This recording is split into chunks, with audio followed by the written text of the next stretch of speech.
Hi Cancer! Welcome po sa ating channel at ito ay inyong monthly gabay tarot reading for your career and money ngayong May 2024.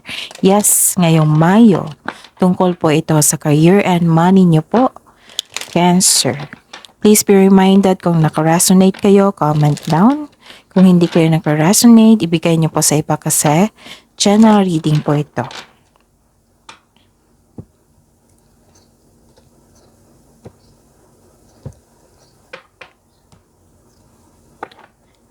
Gamitin ang reading na ito bilang gabay lamang. Balik po kayo dito bukas para sa ating daily gabay tarot reading. Please like, subscribe, and click bell button for notification para updated po kayo sa daily tarot reading natin. Para po sa gusto magpa-reading, maaari nyo pang makuhang link. Nasa description box po ito. Message nyo lang po ako sa messenger. Maraming salamat po.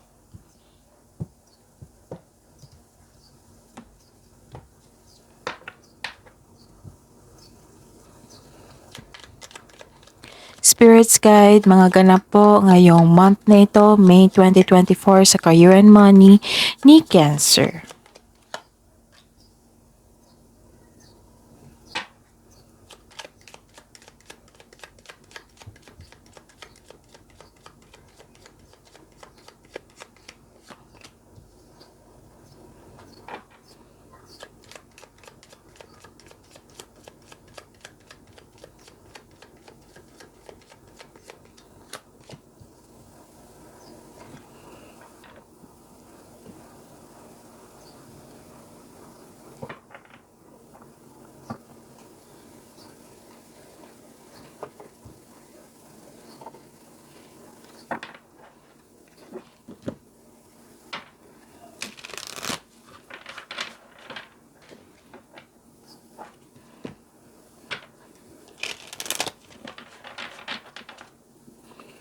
Spirits Guide, mga mensahe po para kay Cancer sa career and money ngayong May 2024. Cancer.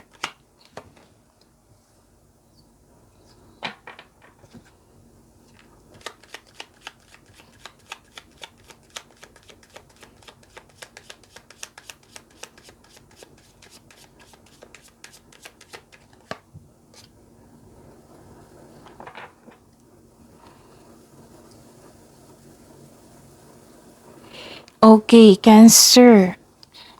So, panoorin nyo po yung May 2024 monthly gabay tarot reading nyo po. Kaka-upload lang po. Oo, panoorin nyo po. Search nyo po scroll down nyo lang po sa channel natin. Okay? At ito yung career and money nyo, reading.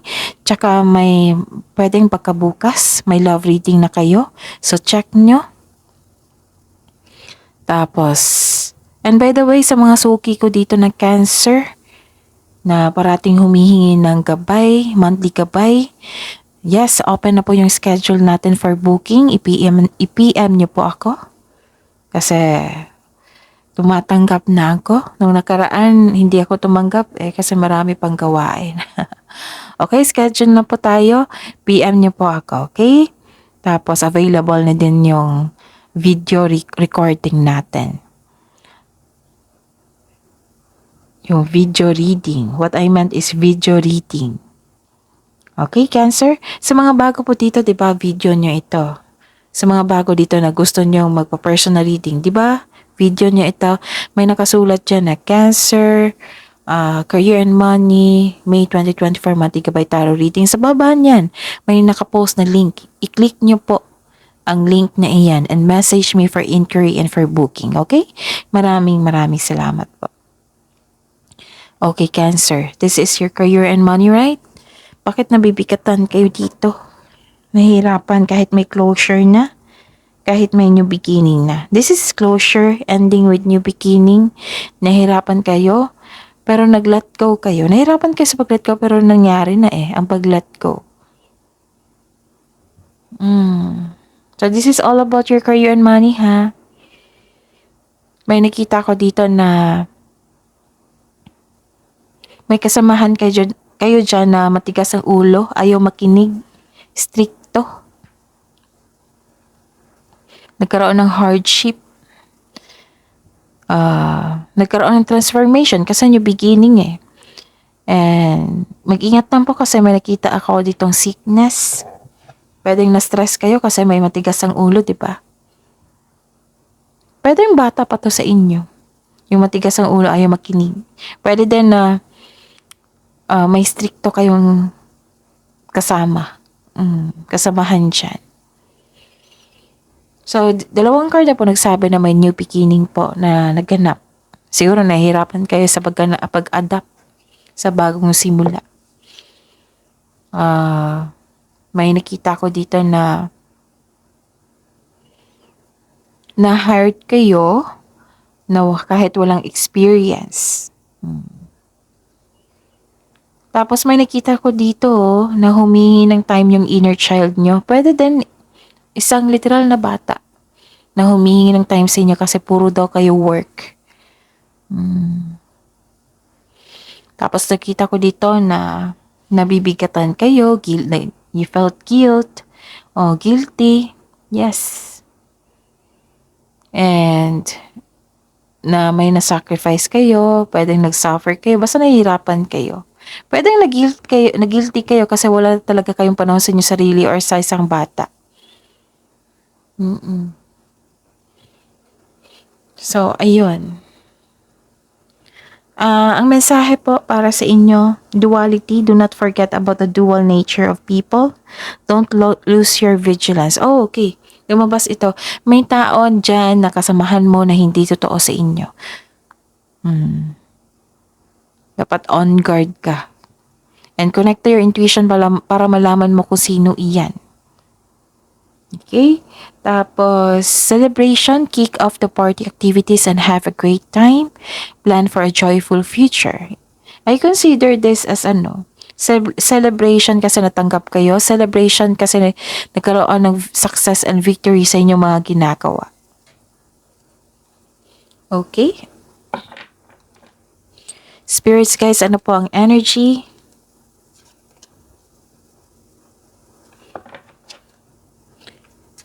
Energy po ni Cancer sa career and money nila ngayong May 2024.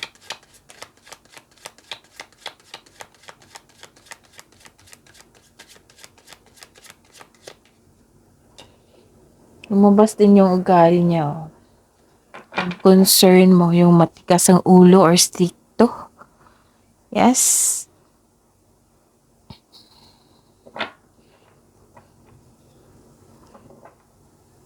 Yung immature person, yung stricto, pwede din na matigas ang ulo. Self-centered po siya na tao. Pwedeng narcissist din siya.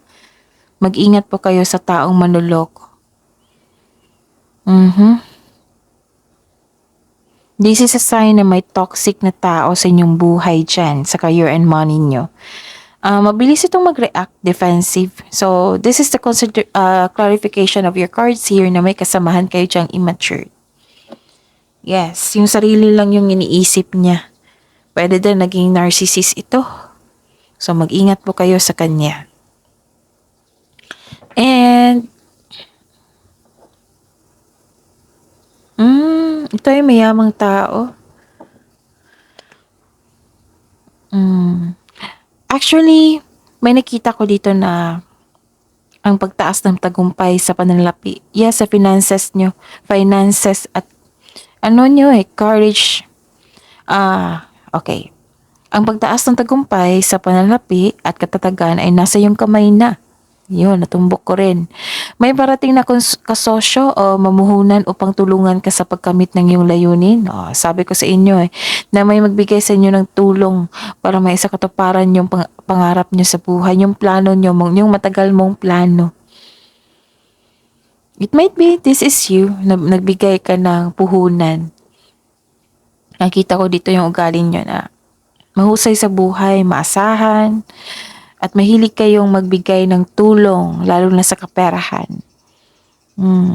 Nakita ko yung stability nyo dito regarding sa financial.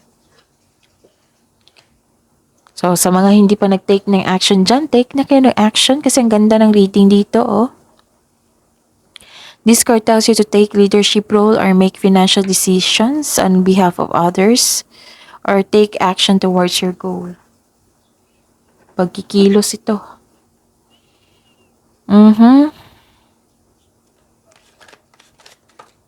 Kunin natin to.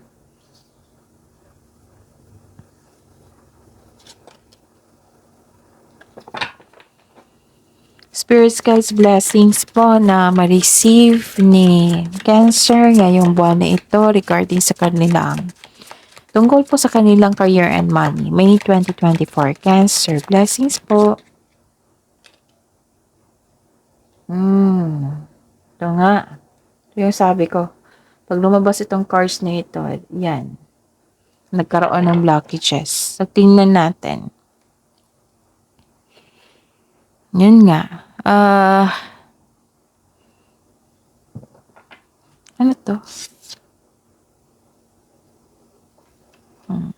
Kasi ang liit. Ang liit eh. Okay. Ano to eh? I see. Dati nagkaroon ng blockages kasi, di ba? Nabibigatan kayo. Nakita ko dito na nagkaroon ng moving on. So, this is the blessings. Moving on, silver linings. This is a hope sign. Naka-move on ka na sa lahat ng unos regarding sa career and money nyo. At tanggap mo na ang mga nangyari. Pinatawad mo na sila at higit sa lahat, pinatawad mo yung sarili mo. Nagkaroon ng healing and growth sa buwan na ito. Yes. So this is very important kasi niyakap mo na. Nagkaroon na ng forgiveness, nagkaroon na ng hope. Okay?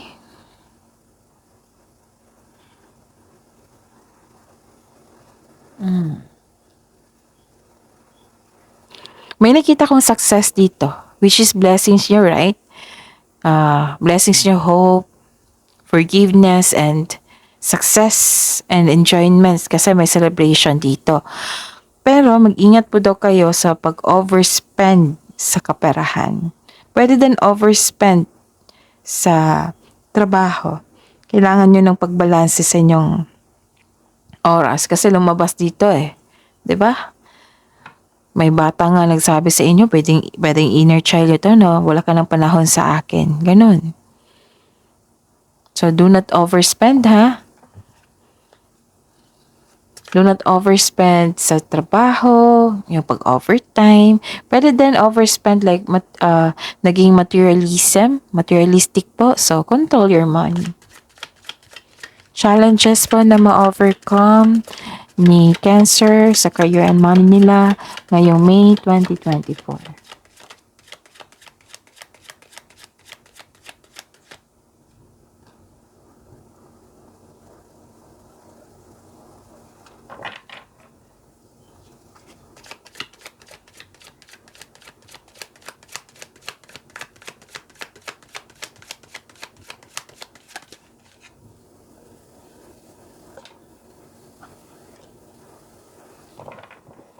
Okay.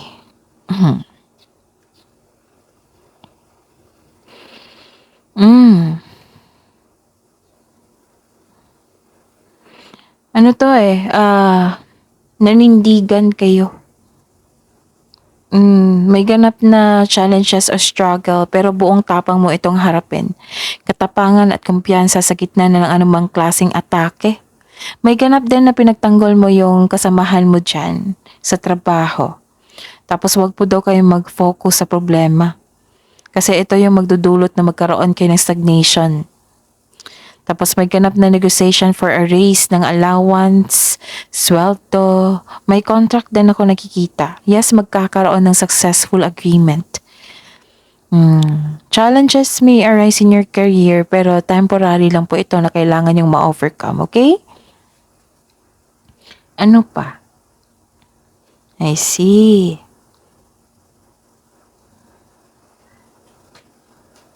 Ano to eh, naka-receive ka ng wisdom message.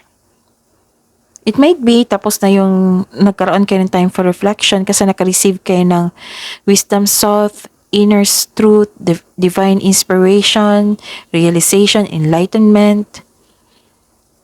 So, feel free. Feel free yourself para makapag-isip ka ng maayos. Kung nais mo ng promotion or making business investment, hindi mo na kailangan ng pahintulot to move ahead. Actually, mas gusto mo magtrabaho mag-isa rather than in collaboration. Oo. Mas matatapos mo yung trabaho mo ng mag-isa. Spirits guide. Message na po para kay Cancer sa career and money nila ngayong May 2024.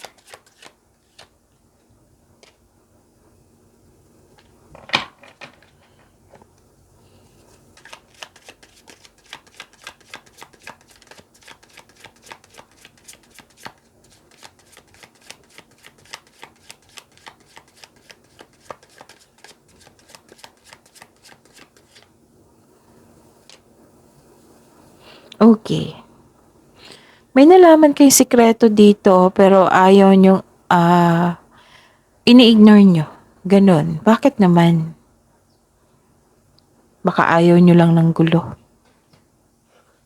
Kasi may dito deception, yung may masamang intention, panlilin lang, panloloko. Pwede din na may naulit na problema na nagdulot ng trauma sa iyo. Ayaw mong alamin kung bakit ito naulit. So, sabi po ng card dito, bigyan niyo po daw ng atensyon, hanapan ng solusyon. Actually, magkakaroon ng clarity. May malalaman kang katotohanan. Basta po mag-connect lang kayo sa inyong intuition. Ano kaya nangyari dyan? Sa career and money niyo? Anong klaseng sikreto yan? And sobrang busy mo dito, oh. Makaranas ka ng burnout eh. Kaya simula pa dito hanggang dito. Wala ka ng time sa sarili. Sa bata. Sa inner child mo. Tapos puro trabaho, overspending sa trabaho. Sobrang busy nyo. Hindi nyo to maiwasan. Kasi sa nature to ng inyong negosyo or trabaho eh. Na kailangan gawin talaga. So, mag-ingat po, huwag mag-say yes kung hindi naman kaya sa inyong schedule. Ask for help, hindi po masamang maghingi ng tulong. Actually, malapit mo nang matapos yung proyekto nyo, yung mga ginagawa nyo. So, huwag kayong mag-give up. Okay? So, that is your reading, Cancer, for this month, May 2024, para po sa career and money nyo po. Please like, subscribe, and click the button for notification para updated po kayo sa daily tarot reading natin. Maraming salamat po.